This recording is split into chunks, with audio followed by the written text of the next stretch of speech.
Hola, te saluda Ale. Hoy iniciamos un viaje poderoso con el audiolibro Burlar al Diablo, una obra que desafía creencias, rompe cadenas mentales y revela secretos sobre el miedo y el control. Prepárate para descubrir verdades ocultas y herramientas que pueden transformar tu vida.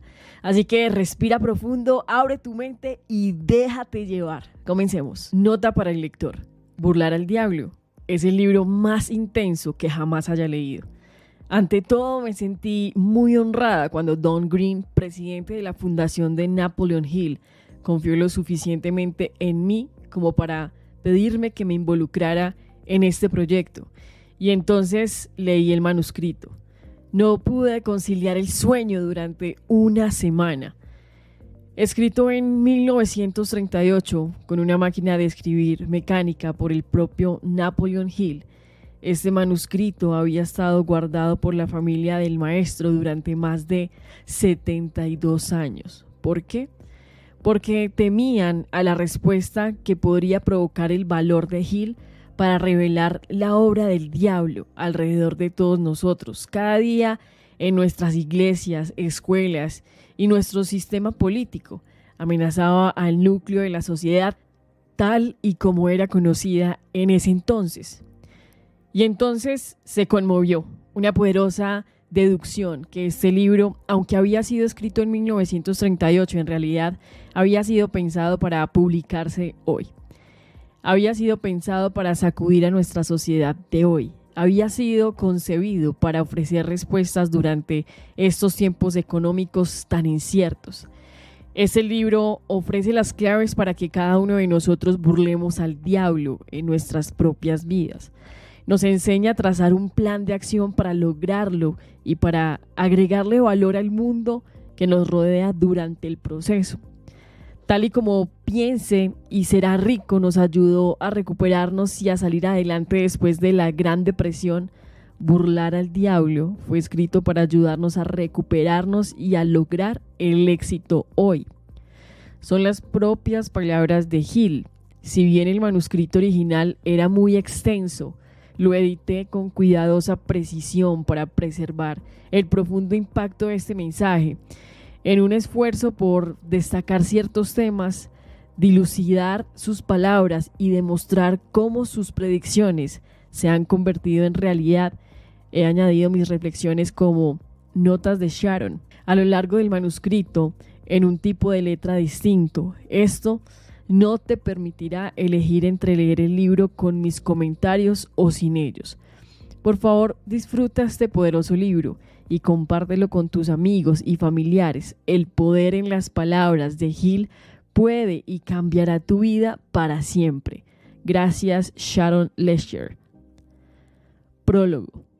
El Dr. Napoleon Hill es probablemente el más famoso escritor, presentador, evocador y vendedor de libros de autoayuda de todos los tiempos. Te pedimos que pases a la real entrevista con el diablo.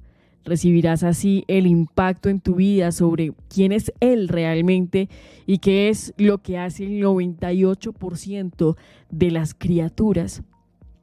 Como un estimulador del pensamiento, Hill inicia de inmediato el recorrido por el libro llevándonos biográficamente a través de su vida y de lo que fue significativo y transformador para él.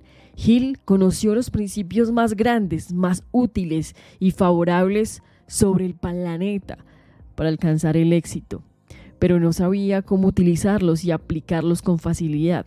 Podemos decir que a muchos les sucede lo mismo hoy en día. Es fácil mencionar las palabras y a veces incluso pensar. Se requiere de una profunda y duradera decisión, vivir los principios, practicar lo que se predica de muchas maneras. Sharon Lesher nos ilumina con respecto a todo lo que significa al transportarnos a la economía, el pensamiento y el entendimiento de hoy. El objetivo del Dr. Hill era comunicar con claridad una ideología y práctica del éxito personal que estimularía la felicidad duradera. Su guardián interno lo condujo para encontrar su propio arcoíris. Piensa que está siendo puesto a prueba ahora, en uno de los momentos más difíciles que puedas imaginar. Al igual que Hill, lo estaba durante la Gran Depresión, momento que lo llevó a sentir y actuar con ánimo bajo, situación que fue fatal para su existencia y bienestar, al igual que lo es para ti. Leer este libro tan inspirador puede ayudarte a salir del letargo, la negatividad y guiarte hacia un camino nuevo y más glorioso, hacia un futuro brillante, mejor y gratificante. Al igual que Hill, estás aquí para dominar tus temores y no permitir que ellos te dominen a ti. Ser apasionado por elección y decidir lo que deseas ser, hacer, tener y llevarlo a cabo. Conforme redescubras los asombrosos y mágicos hallazgos del Dr. Hill, sabrás y confiarás en que podrás igualarlos y superarlos si así lo deseas. Porque no tienes restricciones. Hill dice muy acertadamente, tus únicas limitaciones las has impuesto tú. Este libro te ayudará a ser consciente de que puedes ser el autor de tus propias fallas y tus avances, haciendo uso de todo lo que él aprendió al entrevistar a 500 personas de más éxito en el mundo. Descubrirás si el diablo que él entrevista es real o imaginario, al igual que el diablo o los demonios que personalmente estarás enfrentando en tu vida y vivencias. Mark Victor Hansen, coautor de la exitosa serie y número 1 de New York Times Chicken Soup for the Soul y coautor de Cracking the Millionaire Code, The 1 Minute y Cash in a Flash. Capítulo 1. Mi primer encuentro con Andrew Carnegie. Por más de un cuarto de siglo, mi principal propósito ha sido el de separar y organizar dentro de una ideología de triunfo las causas tanto del fracaso como del éxito, con el objetivo de serle útil a aquellos que no tienen la tendencia ni la oportunidad de involucrarse en este tipo de búsqueda. Mi tarea comenzó en el 1908 como resultado de una entrevista que tuve con el fallecido Andrew Carnegie. Le dije con franqueza al señor Carnegie que deseaba ingresar a la escuela de leyes y que se me había ocurrido la idea de pagar mis estudios, entrevistando a hombres y mujeres de éxito para saber cómo lograron triunfar, y quería escribir artículos sobre mis hallazgos en revistas. Al final de nuestra primera visita, el señor Carnegie me preguntó si tenía o no el valor suficiente para llevar a cabo una sugerencia que deseaba ofrecerme.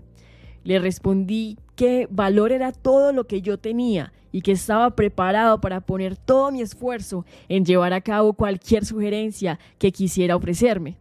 Entonces dijo, tu idea de escribir artículos sobre hombres y mujeres exitosos es algo admirable en lo que a eso respecta, y no tengo la intención de tratar de disuadirte y de llevar a cabo tu propósito, pero debo decirte que si deseas ser útil por mucho tiempo, no solo para aquellos que aún viven, sino también para la posteridad, podrás hacerlo si te tomas el tiempo de organizar tanto las causas del fracaso como las causas del éxito. Hay millones de personas en el mundo que no tienen la más mínima idea de las causas del éxito y del fracaso.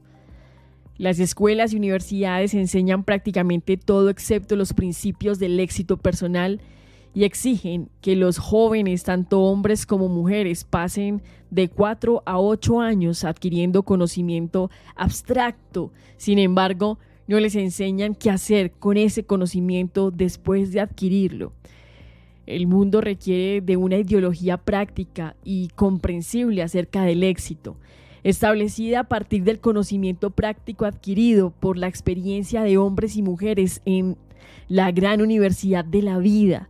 En todo el campo de la filosofía no encuentro nada que te asemeje ni remotamente al tipo de ideología que tengo en mente.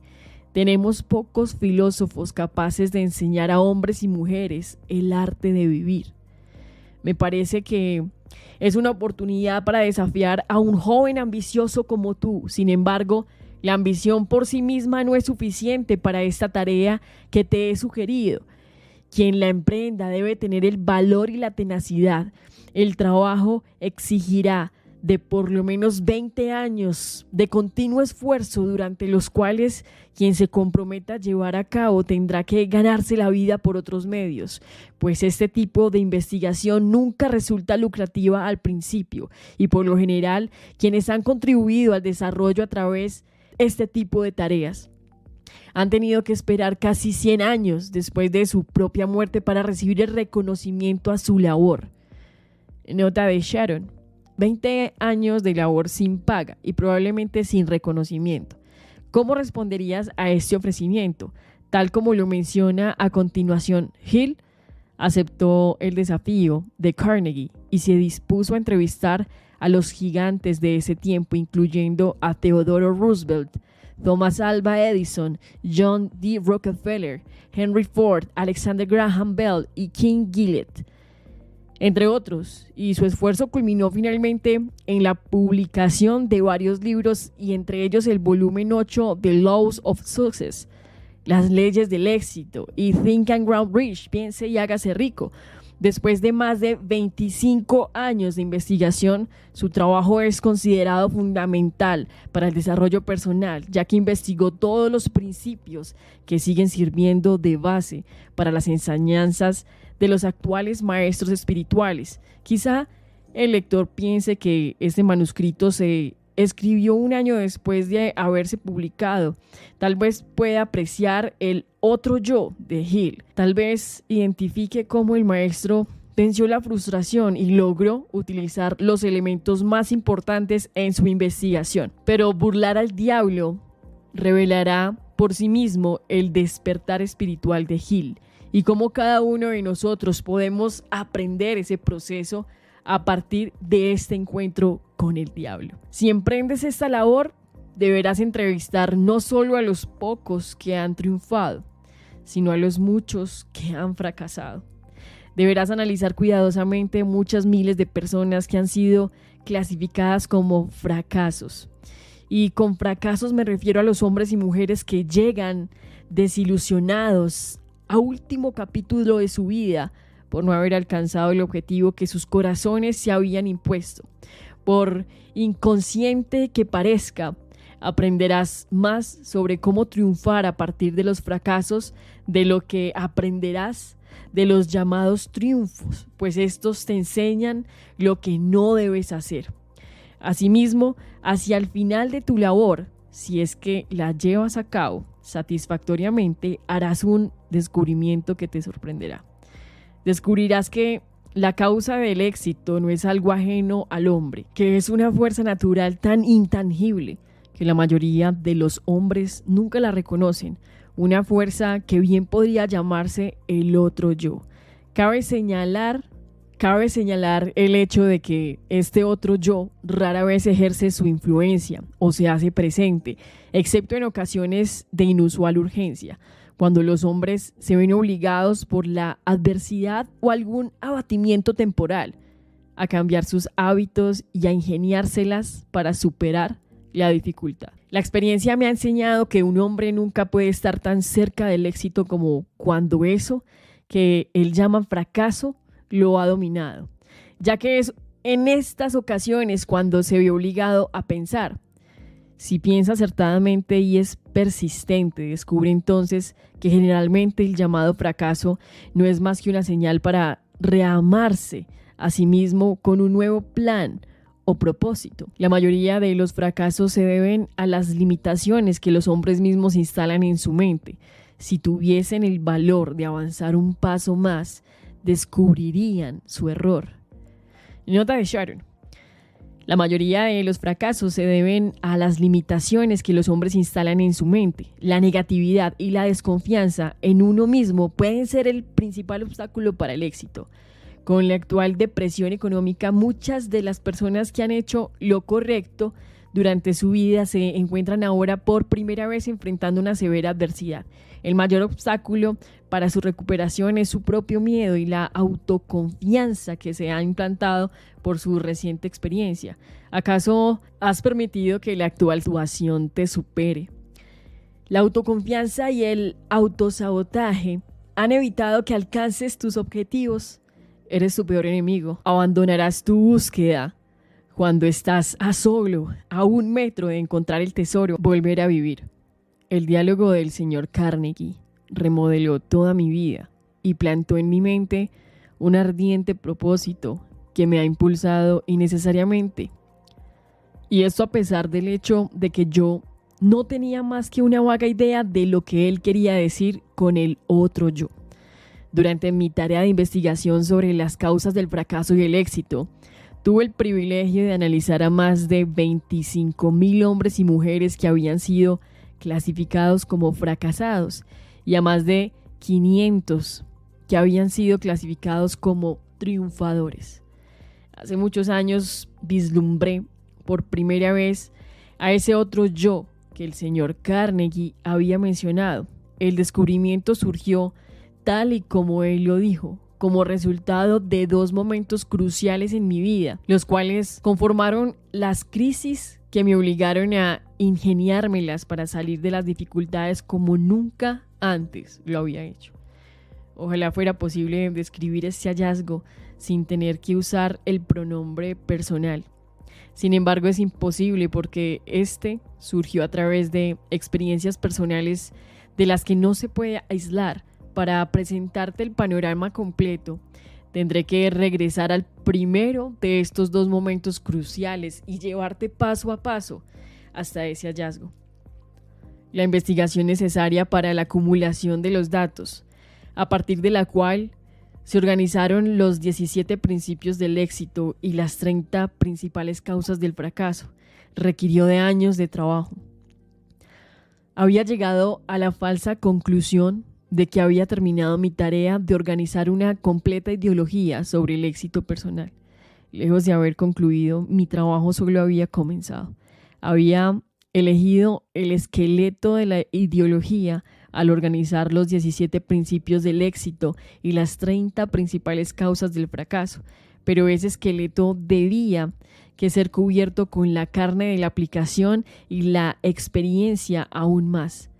Se le debía otorgar un alma a través de el cual poder inspirar a hombres y mujeres a enfrentar los obstáculos sin evitarlos. El alma que todavía debía añadirse, como lo descubrí más adelante, se hizo posible solo después de que mi otro yo hizo su aparición a través de 2 momentos cruciales en mi vida.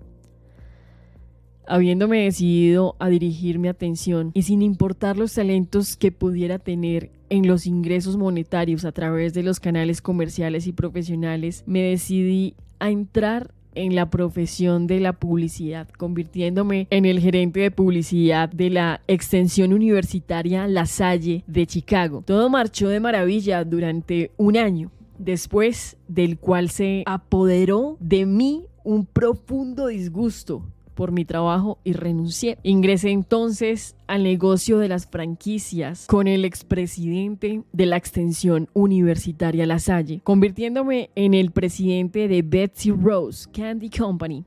Por desgracia, o lo que a mí me parecía una desgracia, entonces los desacuerdos con los socios comerciales me separaron de ese proyecto. El embrujo de la publicidad seguía en mi sangre. Intenté de nuevo darle expresión, intuyendo una escuela de publicidad y ventas, pero como parte de Bryan and Sheraton Business College. La empresa marchaba viento en popa y estábamos haciendo dinero rápidamente cuando Estados Unidos participó en la Primera Guerra Mundial en respuesta a una necesidad interna que las palabras no podían describir. Me alejé de la escuela y me enrolé al servicio del gobierno de Estados Unidos, bajo la dirección personal del presidente Woodrow Wilson, dejando que un negocio perfectamente sólido se desintegrara. El día del armisticio, en 1918, comencé la publicidad de la revista The Golden Rule. A pesar del hecho de que no contaba con un centavo de capital, la revista creció rápidamente y pronto obtuvo una circulación mundial de casi $500,000, finalizando su primer año de negocios con una ganancia de $3,156. Nota de Sharon: para una correcta representación, $3,000 $1.156 en 1918 representarían $45.000 en el mundo actual, basándose en el promedio anual del índice de precios del consumidor elaborado por la Oficina de Estadísticas Laborales de Estados Unidos y de 200.000 utilizando las tablas nominales del PIB per cap. No es una mala ganancia para un primer año de negocios, cuando la gran mayoría de las empresas pierden dinero en su primer año. Unos años después me enteré por un experimentado editor que ningún hombre con experiencia en la publicación y distribución de revistas nacionales se propondría iniciar semejante revista con menos de $500,000 de cap. The Golden Rule Magazine y yo estábamos destinados a separarnos. Mientras más triunfábamos, más descontento me sentía, hasta que finalmente, debido a un cúmulo de molestias menores provocadas por los socios del negocio, les hice un regalo de la revista y me retiré. Nota de Sharon. Este era solo el inicio del amor de Hill sentía por las revistas.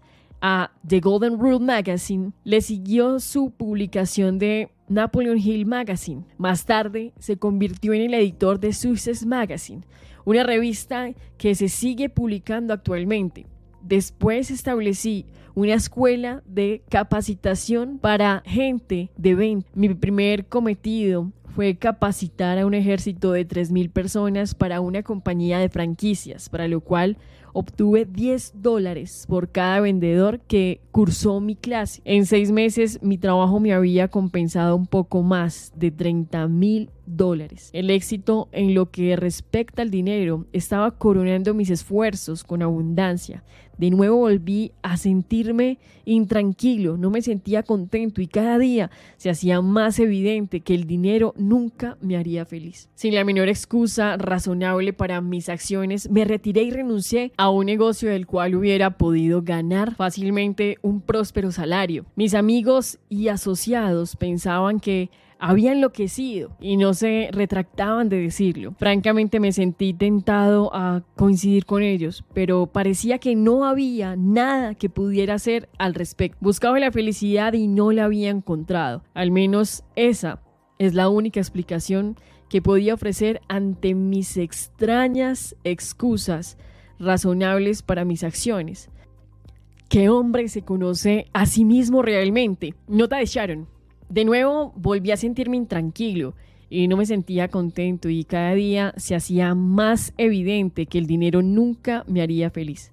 Pude haber escrito esto de mí misma hace algunos años, pero al tomar la decisión de abandonar cierta situación que, si bien resultaba financieramente reconfortante, no se ajustaba a mi misión personal. Se abrieron nuevas puertas de oportunidad para mí. Resultó ser la mejor decisión de mi vida profesional. ¿Te acuerdas de algún momento en tu vida en que tomaste una difícil decisión, pero que sabías que había sido la correcta, aunque otros te lo cuestionaran? Eso sucedió a finales de otoño de 1920. Me encontraba varado en Columbus, Ohio, sin fondos y peor aún, sin un plan para salir de mi problema. Era la primera vez en mi vida que me veía imposibilitado por falta de fondos. Muchas veces en el pasado me había visto corto de dinero, pero nunca antes se me había hecho imposible obtener lo necesario para mis necesidades personales. Esa experiencia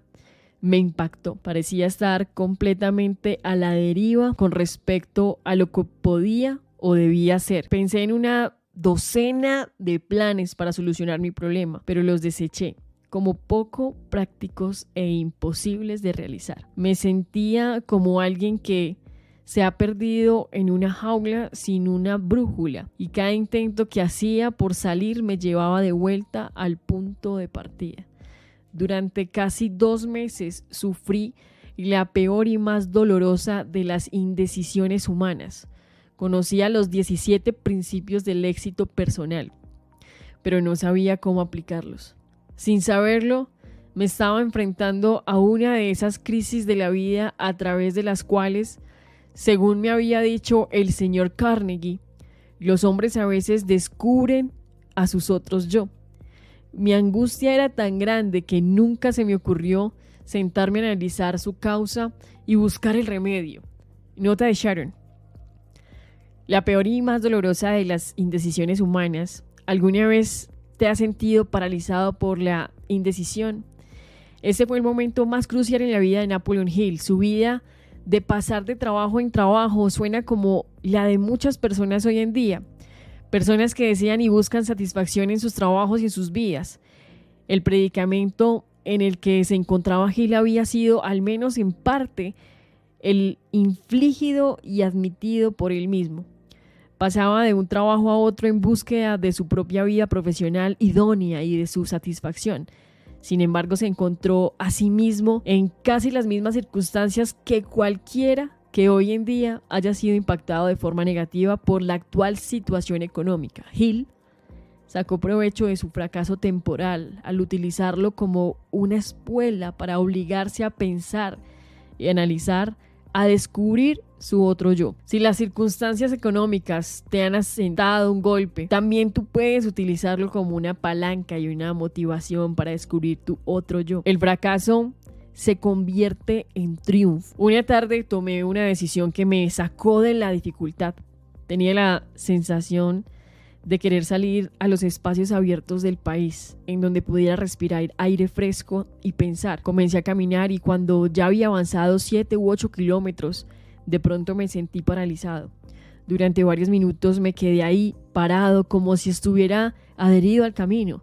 Todo a mi alrededor se oscureció y podía escuchar el fuerte sonido de una energía que vibraba a un rango muy alto. Mis nervios disminuyeron, mis músculos se relajaron y me invadió una enorme quietud. La atmósfera comenzó a despejarse y conforme sucedía, recibí una orden proveniente de mi interior y que surgió en forma de pensamiento. Es la forma más precisa en la que puedo describirlo. La orden era tan clara y distinguible que no podría malinterpretarla. En esencia decía: ha llegado el momento en que completes la ideología del éxito que iniciaste a sugerencia de Carnegie. Regresa a casa de inmediato y comienza a transferir de tu mente a manuscritos la información que has reunido. Mi otro yo había despertado. Durante algunos minutos me sentí asustado.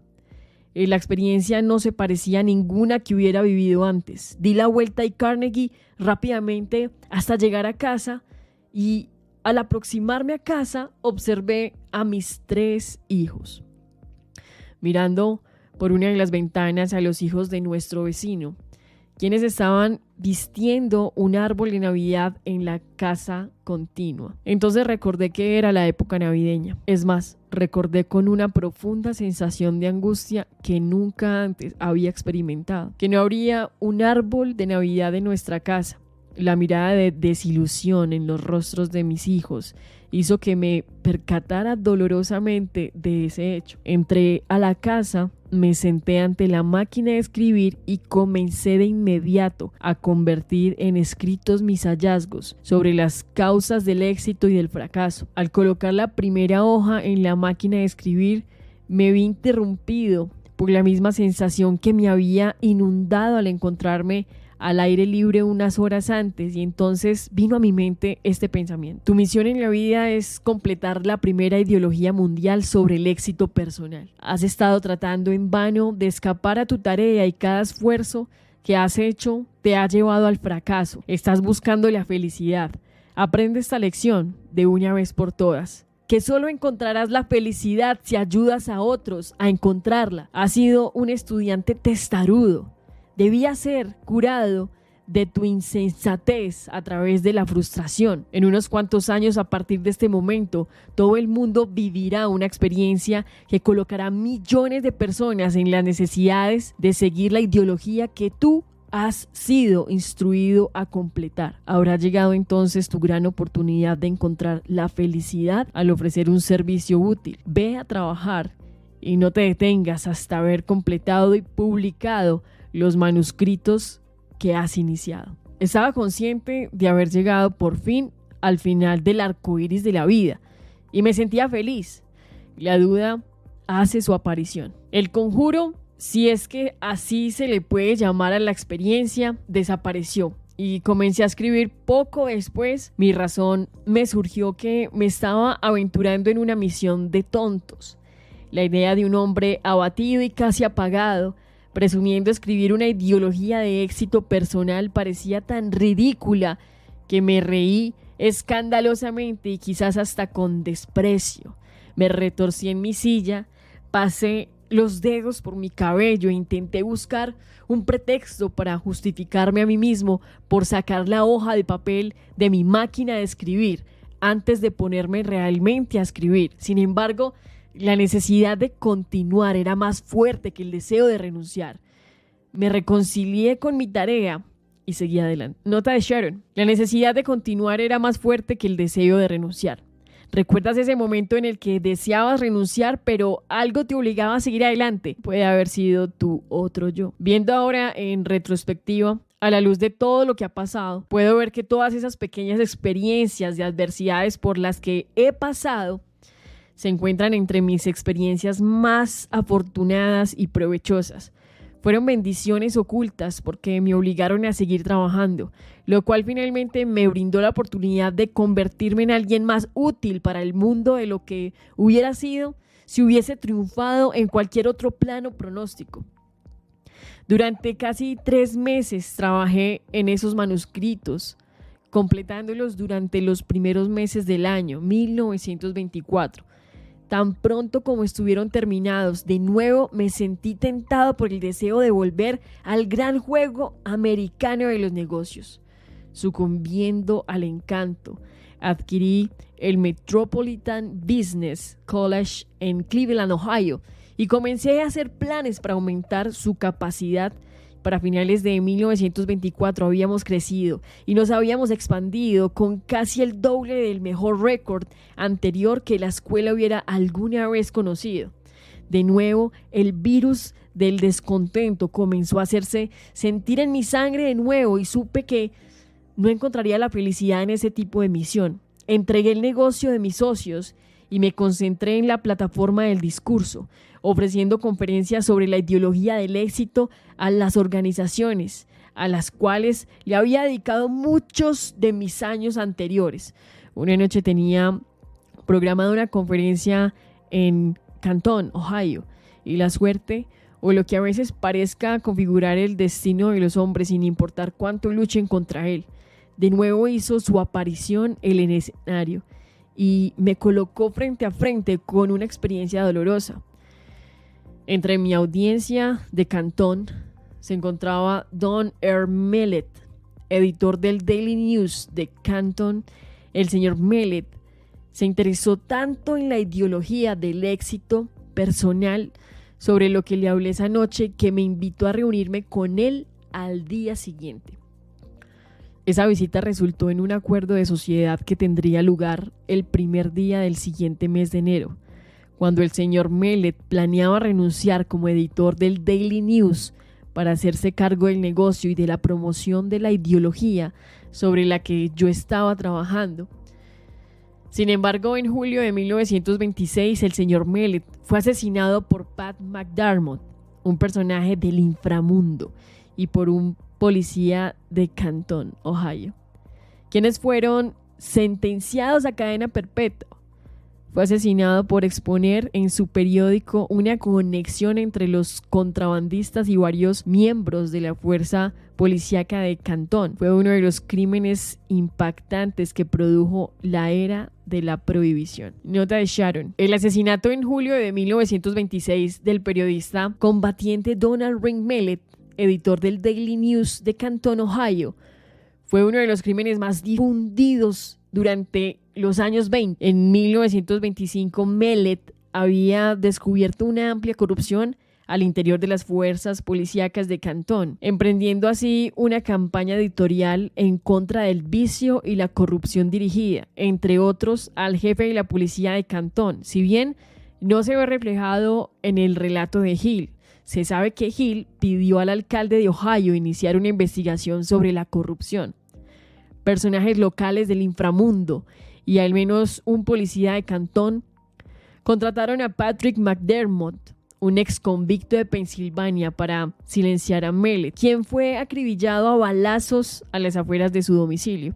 Se dice que los gatilleros también estaban esperando a Hill. Sin embargo, una fortuita avería en su automóvil lo alejó del camino del agravio. El New York Times informó en un artículo del 17 de julio de 1926 titulado "Más amenazas que muerte tras el asesinato del editor de Cantón", que los ciudadanos de Cantón señalaron: "Estamos aterrorizados por las amenazas de más asesinatos por parte de los jefes de apostadores, contrabandistas y otros criminales", tal y como lo relató Hill al enterarse del asesinato de Mellett y tras haber recibido una advertencia anónima para salir del país. Se dirigió a Virginia Occidental, en gran parte gracias al trabajo de un detective privado contratado por el fiscal del condado de McDermott. 2 gatilleros de la localidad y un ex detective de la policía fueron finalmente acusados del asesinato de Mellett. La casualidad salvó mi vida. A la mañana siguiente del asesinato del señor Mellett, recibí una llamada telefónica anónima para avisarme que tenía yo 1 hora para salir de Cantón. Podía irme de manera voluntaria en el lapso de esa hora, pero ¿qué si me esperaba más tiempo? Seguramente me iría en una caja de pino. Mi sociedad mercantil con el señor Mellett aparentemente había sido malinterpretada. Sus asesinos evidentemente creían que yo estaba directamente conectado con la denuncia que él estaba haciendo en sus diarios. No esperé a que terminara el plazo de 1 hora, sino que de inmediato subí a mi automóvil y conduje hasta la casa de unos familiares en las montañas de Virginia Occidental, en donde permanecí hasta que los asesinos fueron encarcelados, aproximadamente unos 6 meses después. Esa experiencia se ajustaba muy bien a la categoría descrita por el señor Carnegie de emergencia que obliga a los hombres a pensar. Por primera vez en mi vida conocí la agonía del temor constante. Mi experiencia de unos años antes en Columbus había llenado mi mente de dudas, deudas y de una indecisión temporal. Pero esta la había llenado de un miedo que parecía incapaz de eliminar. Durante el tiempo que estuve oculto, raras veces salía de casa por la noche, y cuando lo hacía, mantenía mi mano sobre una pistola automática que cargaba en el bolsillo de mi saco, con el seguro abierto para una acción inmediata. Si algún automóvil extraño se detenía frente a la casa donde me ocultaba, me dirigía al sótano y examinaba cuidadosamente a sus ocupantes a través de las ventanas.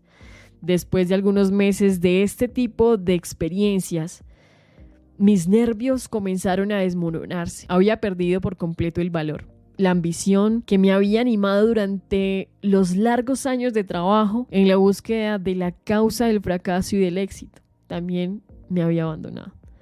Lentamente, paso a paso, sentí que entraba en un estado de apatía del que temía no ser capaz de salir. Esa sensación debe haberse parecido mucho a la que experimenta aquel que de pronto cae en arenas movedizas y se da cuenta de cada esfuerzo que hace por salir. Lo hunde cada vez más profundo. El miedo es un pantano que uno mismo crea. Si la semilla de la locura estuviera en mi organismo, seguramente hubiera germinado durante esos 6 meses de muerte en vida. Una absurda indecisión, sueños inciertos, duda y temor era lo que ocupaba mi mente noche y día. Y la emergencia a la que me enfrenté resultó desastrosa de 2 maneras. Primero, la naturaleza misma de esta me mantuvo en un constante estado indeciso y de miedo. En segundo lugar, el ocultamiento obligado me mantuvo en la ociosidad con su concomitante pesadez del tiempo, lo cual obviamente me preocupaba. Mi capacidad de razonamiento casi me había paralizado y me di cuenta de que yo mismo debía esforzarme por salir de ese estado mental. ¿Pero cómo? El ingenio que me había ayudado a enrentar todas las anteriores emergencias parecía haber desaparecido por completo, dejándome indefenso. De entre todas mis dificultades, que parecían ser lo suficientemente agobiantes hasta este punto, surgió una más que parecía ser más dolorosa que todas las demás juntas.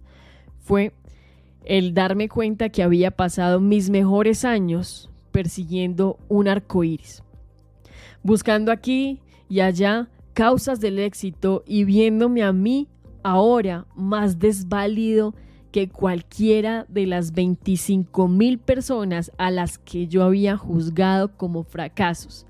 Ese pensamiento era casi enloquecedor. Además era extremadamente humillante porque había estado ofreciendo conferencias por todo el país, en escuelas y universidades y ante organizaciones mercantiles, presumiendo de decirle a los otros cómo aplicar los 17 principios del éxito, mientras que aquí estaba incapaz de aplicarlos yo mismo. Estaba seguro de que jamás podría volver a enfrentarme al mundo con una sensación de confianza. Cada vez que me veía en un espejo, notaba una expresión de autodesprecio en mi cara y no pocas veces le dije al hombre en el espejo cosas que no se puede imprimir. Había comenzado a colocarme yo mismo en la categoría de charlatán que ofrece a otros el remedio contra el fracaso que ellos mismos no han logrado aplicar. Los criminales que habían asesinado al señor Mellett habían sido juzgados y enviados a la cárcel de por vida. Por lo tanto, era perfectamente seguro, en lo que a ellos respecta, que yo saliera de mi escondite y reanudara mi trabajo. Sin embargo, no podía salir porque ahora me enfrentaba a circunstancias más atemorizantes que los criminales que me habían obligado a ocultarme. Esa experiencia había destruido toda iniciativa que había tenido. Me sentía en las garras de alguna influencia depresiva que parecía una pesadilla. Estaba vivo, podía moverme, pero no podía pensar en un solo movimiento mediante el cual pudiera seguir con la meta. A sugerencia del señor Carnegie, que me había impuesto, me estaba volviendo apático, no solo hacia mí mismo, sino aún peor. Me estaba volviendo gruñón e irritable con aquellos que me habían ofrecido un techo durante mi emergencia. Me enfrenté a la mayor emergencia de mi vida. A menos que hayas pasado por una experiencia similar, no podrías saber cómo me sentía. Ese tipo de experiencias no se pueden describir. Para entenderlas, deben sentirse. Nota de Sharon. Mi capacidad de razonamiento casi se había paralizado. Hill se sentía paralizado primero por el temor a un daño físico y posteriormente por la vergüenza de haberse paralizado por ese temor. ¿Alguna vez te has paralizado o te ha paralizado el temor o la vergüenza por el temor? El temor o la vergüenza por el temor evitan que actúes de manera positiva al enfrentarte a tu propia emergencia.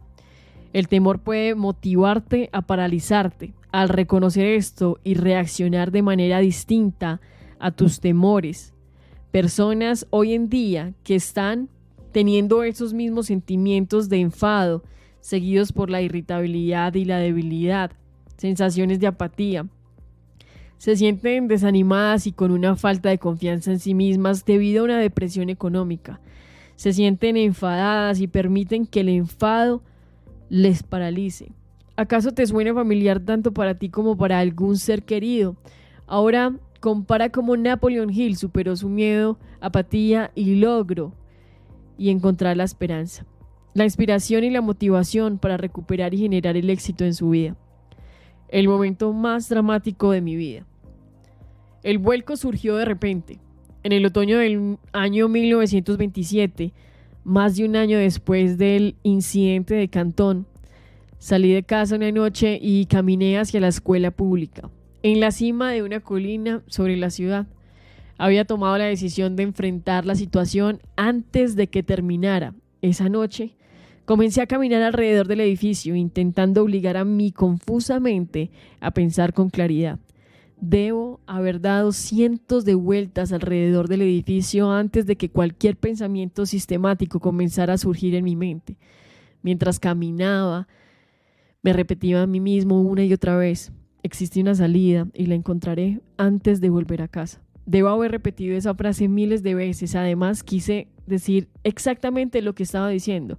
Estaba completamente disgustado conmigo mismo, pero mantenía una esperanza de salvación. Entonces, como un rayo en el cielo, una idea surgió en mi mente con tal fuerza que el impulso hizo que mi sangre subiera y bajara por mis venas. Este es tu momento de prueba. Has sido reducido a la pobreza y has sido humillado a fin de obligarte a descubrir tu otro yo. Nota de Sharon. Si los tiempos económicos actuales te han asentado un golpe, conduciéndote a la pobreza, avergonzándote y dañando tu confianza, considéralo una prueba, tal y como Napoleon Hill lo hizo a finales de los años 20 y principios de los 30. Oblígate a descubrir tu otro yo. Trabajando en las debilidades de tu vida y perseverando, por lo general, podrás obtener la lucidez necesaria para triunfar realmente. Por primera vez en años, recordé lo que el señor Carnegie había dicho sobre este otro yo. Ahora recuerdo que dijo que lo descubriría al final de mi tarea de investigación sobre las causas del fracaso y el éxito, y que el descubrimiento por lo general surge como resultado de una emergencia, cuando los hombres son obligados a cambiar sus hábitos y a ingeniárselas para salir de la dificultad. Seguí caminando alrededor de las escuelas, pero ahora caminaba en el aire. Inconscientemente parecía saber que estaba a punto de ser liberado de la prisión autoimpuesta, dentro de la cual yo mismo me había colocado. Me di cuenta de que esta grave emergencia me había brindado una oportunidad, no solo para descubrir a mi yo, sino que para probar la validez de la ideología del éxito, la cual había estado enseñando a otros como algo factible. Pronto yo sabría si funcionaría o no. Decidí que si no funcionaba, quemaría los manuscritos que había escrito y que nunca más sería el culpable de decirles a otros que ellos eran los amos de su destino y los capitanes de sus almas. La luna llena comenzaba a aparecer sobre la cima de la montaña. Nunca antes la había visto tan brillante.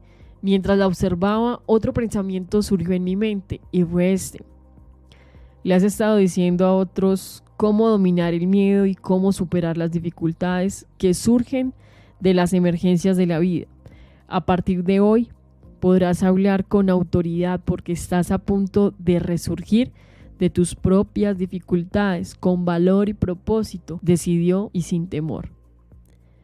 Con ese pensamiento surgió un cambio en la química de mi ser que me llevó a un estado de euforia que jamás había conocido. Mi mente comenzó a desvanecerse del estado de apatía en el que había caído. Mi capacidad de razonamiento comenzó a funcionar nuevamente. Por un breve instante me sentí feliz por haber tenido el privilegio de pasar por esos largos meses de tormento que la experiencia me brindó la oportunidad de probar la validez de los principios del éxito que tan laboriosamente había desviado de mi investigación. Cuando este pensamiento vino a mi mente, tuve juntos mis pies, hice una reverencia, no supe a qué ni a quién, y me concentré durante varios minutos. Al principio esto parecía algo tonto, pero mientras estaba ahí parado, otro pensamiento surgió en la forma de una orden tan breve y tan concisa como cualquier orden dada por un comandante militar a un subordinado. La orden decía: mañana aborda tu automóvil y conduce hasta Filadelfia, donde recibirás ayuda para publicar tu ideología del éxito. No hubo mayor explicación y ningún cambio en la orden. Tan pronto como lo recibí, volví a casa, me fui a la cama y dormí con una tranquilidad que no había conocido por más de un año.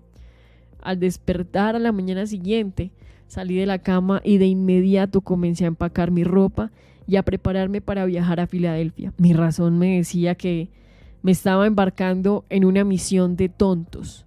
A quien conocía en Filadelfia que pudiera solicitarle apoyo financiero para publicar 8 volúmenes de libros con un costo de $25,000. Me preguntaba. De inmediato la respuesta a esa pregunta destelló en mi mente tan explícitamente como si hubiera sido pronunciada con palabras audibles. Ahora estás siguiendo órdenes, no haciendo preguntas. Tu otro yo estar al mando durante este viaje. Había otra situación que hacía parecer absurdos mis pensativas para ir a Filadelfia. No tenía dinero, este pensamiento apenas había surgido en mi mente, cuando mi otro yo explotó, dando otra orden rotunda, diciendo: pídele a tu cuñado $50 y él te los prestará. La orden parecía definitivamente rotunda. Sin más vacilaciones, seguí las instrucciones. Cuando le pedí a mi cuñado el dinero, él dijo: claro que te puedo dar los $50, pero si te vas a ir por mucho tiempo, mejor te voy a dar 100. Le agradecí y le dije que son 50 serían suficientes, aunque sabía que no, pero esa era la cantidad que mi otro yo me había ordenado solicitar y esa es la cantidad que adquirí. Me sentí aliviado cuando me di cuenta de que mi cuñado no preguntaría por qué iba a Filadelfia. Si él hubiera sabido todo lo que había sucedido en mi mente durante la noche anterior, quizás hubiera pensado que necesitaba recibir tratamiento en un hospital psiquiátrico en vez de ir a Filadelfia a cazar patos salvajes. Mi otro yo toma el mando. Me fui con mi cabeza diciéndome que era un tonto y a mi otro yo ordenándome que pasara por alto el desafío y llevara a cabo mis instrucciones. Conduje toda la noche y llegué a Filadelfia. Temprano, en la mañana siguiente, mi primer pensamiento fue buscar una casa de huéspedes modesta, donde pudiera rentar una habitación por más o menos $1 al día. De nuevo, mi otro yo se hizo cargo y me ordenó registrarme en el hotel más exclusivo de la ciudad, con un poco más de $40 de lo que restaba de mi capital en el bolsillo. Parecía un suicidio financiero cuando me dirigí a la recepción a solicitar una habitación, o más bien debería decir que comenzaba a solicitar una habitación cuando mi recién descubierto otro yo me ordenó solicitar una serie de habitaciones cuyo costo consumiría casi todo mi capital en 2 días. Yo obedecí. El bellboy recogió mis maletas, me entregó el boleto de mi automóvil y me condujo hasta el elevador como si fuera el príncipe de Gales. Era la primera vez en más de un año que cualquier ser humano me mostraba tal diferencia. Mis propios familiares con quien había estado viviendo, lejos de haberme mostrado respeto, sentían, o así lo creía, que era una carga en sus manos. Y estoy seguro de que lo era porque ningún hombre en el estado mental en el que yo había estado durante el año pasado no podía ser más que una carga todos aquellos con quienes tratara en contacto. Me estaba haciendo aparentemente que mi otro yo estaba diciendo a separarme del complejo de inferioridad que había desarrollado. Le entregué al bellboy $1. Comenzaba a calcular a lo que ascendería mi cuenta del hotel al final de la semana, cuando mi otro yo me ordenó descartar todo pensamiento de limitación y conducirme por el momento como lo haría si tuviera todo el dinero que quisiera en mis bolsillos. La experiencia que estaba viviendo era nueva y extraña para mí. Nunca había pretendido ser algo distinto a lo que yo mismo creía. Durante casi media hora, este otro yo se dispuso a dar órdenes que yo seguí al pie de la letra durante mi estadía en Filadelfia. Las instrucciones se daban a través de una serie de pensamientos que surgían en mi mente con tal fuerza que podían distinguirse de mis propios pensamientos. Nota de Sharon: Hill adquirió la personalidad del hombre acaudalado que él deseaba ser. Coincidimos firmemente en que para ser opulentos debes pensar con opulencia. También es importante estar en el ambiente adecuado. Don Green, gerente general del Napoleon Hill Foundation, me dijo alguna vez: primero compré mis buenos trajes en Sobeys, una tienda de ropa a la medida, donde los ejecutivos de Eastern Kodak hacían sus compras. El propietario de la tienda tenía un letrero detrás de la caja registradora que decía: si deseas ser exitoso, primero debes vestir como tal. Sin embargo, recomendamos moderación al tratar de imitar al señor Hill gastando dinero que él no tenía. Mis instrucciones comenzaban de forma clara. Ahora tienes derecho a saber que dos entes ocupan tu cuerpo, como de hecho dos entes parecidos ocupan el cuerpo de cada ser humano sobre la tierra. Uno de esos entes está motivado por y responde al impulso del miedo. El otro está motivado por y responde al impulso de la fe. Por más de un año ha sido conducido como un esclavo por el ente del miedo. La otra noche el ente de la fe tomó el control de tu cuerpo físico y ahora estás motivado por ese ente. Por conveniencia puedes llamar a este ente de la fe tu otro yo. Ese ente no conoce límites, no tiene miedos y no reconoce la palabra imposible. Fuiste conducido a elegir este ambiente de lujo en un buen hotel como una forma de evitar regresarle el poder al ente del temor. El otro yo, motivado por el miedo, no está muerto, simplemente ha sido derrocado.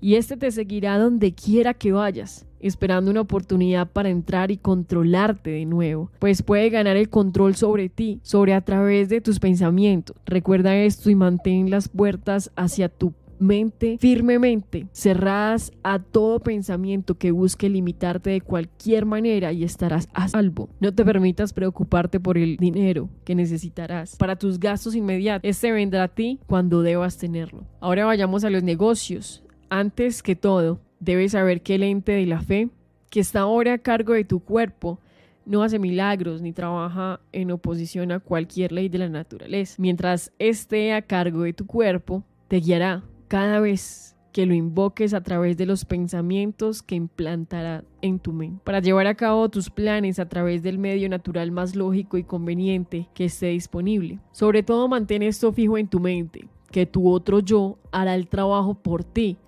Solo te guiará de manera inteligente para que alcances por ti mismo tus objetivos. Nota de Sharon: ¿serás guiado por la fe o permitirás que el miedo te domine? Este otro yo te ayudará a convertir tus planes en realidad. Además, debes saber que esto siempre empieza con tu deseo más vehemente. Es ese momento tu mayor deseo, aquel que te trajo hasta aquí. Es publicar y distribuir los resultados de tu investigación sobre las causas del éxito y el fracaso. Calcula que necesitarás aproximadamente $25,000. Entre tus conocidos hay un hombre que te proporcionará ese capital necesario. Comienza de inmediato a recordar los nombres de todas las personas que conoces y que tienes alguna razón para creer que podrían ser convencidos para proporcionar la ayuda financiera que requieres. Cuando el nombre de esa persona surja en tu mente, lo reconocerás de inmediato. Comunícate con esa persona y la ayuda que buscas te será dada. Sin embargo, de acuerdo con tu metodología, presenta tu solicitud tal y como lo harías en el proceso general de una transacción mercantil. No hagas ninguna referencia a este conocimiento que has tenido de tu otro yo. Si faltas a esas instrucciones, te toparás con el fracaso temporal. Tu otro yo seguirá a cargo y continuará dirigiéndote mientras confíes en él. Mantén fuera de tu mente el miedo y la preocupación y todos los pensamientos de limitación.